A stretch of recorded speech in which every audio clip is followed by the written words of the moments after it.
Rosemary and I are going to be using this word over and over again today. So understand what the word means. Effective.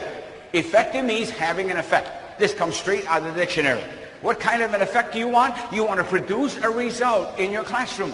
What kind of result? You want them to learn Spanish. You want them to learn English. You want them to learn math. You want them to learn music or whatever it is you're teaching. You want to be able to have them learn what you want them to learn. You want to produce a result. You want to have an effect on these kids in your classroom. Now that's common sense. I mean, why do you go to a certain hairdresser? Because that hairdresser is effective. What does that mean? That the hairdresser produces a result on you that you like. And then when the hairdresser is finished, you look in the mirror, you don't like the result. What you do is you move on and you go find yourself another hairdresser who is effective. That's common sense. You want to buy something, you go find a trusted salesperson who can help you, who's effective. You need some medical advice, you go find some medical person. Or maybe you like to go to a certain favorite restaurant. And like us, we like to go into a certain favorite restaurant and we have a favorite waiter or waitress. Why? Because that waiter or waitress produces an effect on us. And we have a very enjoyable dinner. Now that's all common sense, right?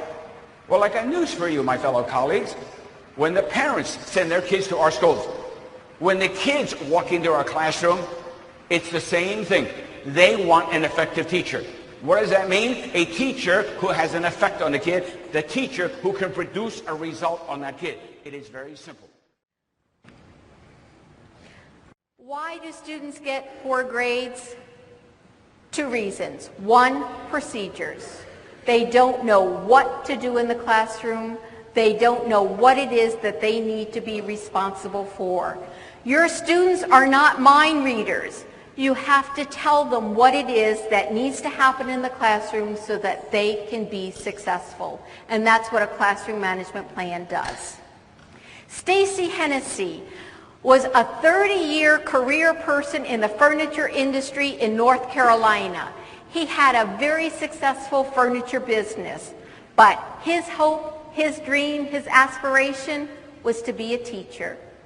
He gave up the furniture business cold turkey and went into teaching via the lateral entry program. And he'll tell you, after 3 weeks in the classroom, I never felt so totally out of control in my entire life.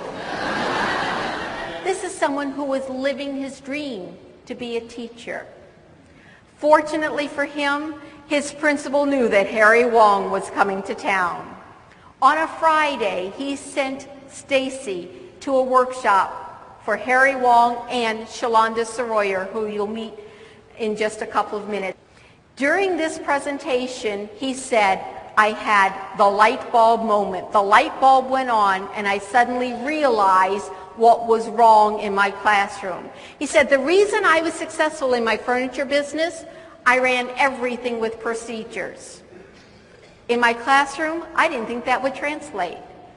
He didn't know what to do. They were just running wild. So, over the weekend, he thought about just the 2 or 3 procedures that would make such a difference to him on that Monday morning.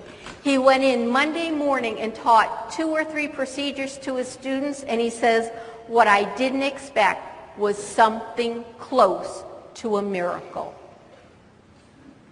Stacy Hennessy is now living his dream as a classroom teacher in North Carolina.